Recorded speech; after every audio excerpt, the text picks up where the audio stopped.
हर हर महादेव मित्रों, क्या है एकादशी व्रत? क्या है सठ तिला एकादशी व्रत? क्यों इसको करना चाहिए? क्या इससे फल की प्राप्ति होती है? तो जानते हैं इस कथा के माध्यम से। एक समय की बात है, प्राचीन काल में एक स्त्री थी। वो प्रत्येक दिन भगवान की पूजा करती थी, भगवान की अर्चना करती थी।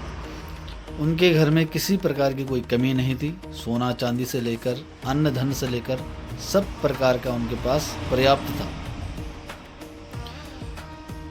प्रत्येक दिन भगवान की पूजा करती थी, भगवान की अर्चना करती थी। एक समय उन्होंने एक पूरे महीने भगवान का व्रत किया और व्रत करने के बाद भगवान की पूजा भी करती थी। लेकिन उस माह में उन्होंने क्या किया, कहीं ना कोई अन्न दान किया, न कोई धन का दान किया, न किसी वस्तु का दान किया। जीवन में हम कोई व्रत रखते हैं तो उसमें दान का बड़ा महत्व होता है। किसी गरीब की सहायता या किसी भूखे को भोजन, ये उसका बड़ा महत्व होता है व्रत का।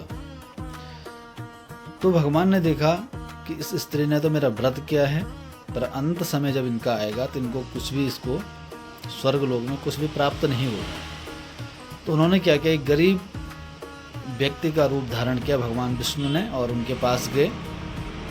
उनके पास जाते हैं और भिक्षा मांगते हैं, लेकिन उन स्त्री को बड़ा क्रोध आता है और वो क्या करते हैं, उनके पात्र में क्रोध के कारण मिट्टी का एक डला डाल देते हैं। होता क्या है, मृत्यु के बाद जब उनकी आत्मा पहुंचती है स्वर्गलोक में तो उनको सुंदर एक भवन प्राप्त होता है। भवन के अंदर सब कुछ तो था, सोने के वस्तु थे, चांदी के वस्तु थे, पर उनमें न तो कोई अन्न था, न उसमें कोई धन था।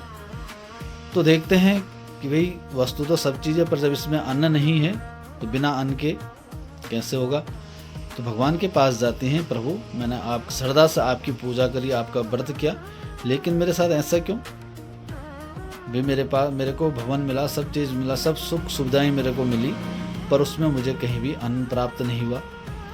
तो भगवान ने कहा कि देखो, तुमने व्रत किया, तुमने पूजा करी, वो सब अच्छा है, उसी कारण तुम्हें स्वर्गलोक प्राप्त हुआ, लेकिन आपके पास अन्न की प्राप्ति इसलिए नहीं हुई क्योंकि आपने अपने जीवन में कभी किसी चीज़ का जो है दान नहीं किया। इसी कारण से आपकी यह दशा हो रखी है। भगवान कहते हैं, आप तिल से बने 6 पुण्य कर्म करो तो आपकी मनोकामना अवश्य पूर्ण हो। तिल से स्नान करो, तिल का उपटन बनाओ, तिल का दान करो, तिल से बने वस्तु का दान करें, तिल से बने वस्तु का आप भगवान का भोग लगाएं तो आपकी सारी मनोकामनाएं पूर्ण होंगी। माघ मास के कृष्ण पक्ष की एकादशी को ये व्रत किया था, तभी से इसका नाम सठ तिला एकादशी व्रत रखा गया। तभी से ये सबकी मनोकामनाएं पूर्ण करते हैं। एकादशी तिथि प्रारंभ होगी 13 जनवरी 2026 को लगभग शाम के 3:17 से 14 जनवरी के शाम को 5:52 तक। तो किसी भी पूजा एवं व्रत के लिए शुभ समय माना जाता है प्रातःकाल। तो शुभ समय है प्रातःकाल 7:15 से 9:53 तक। इस व्रत का प्रायण होता है द्वादशी तिथि में।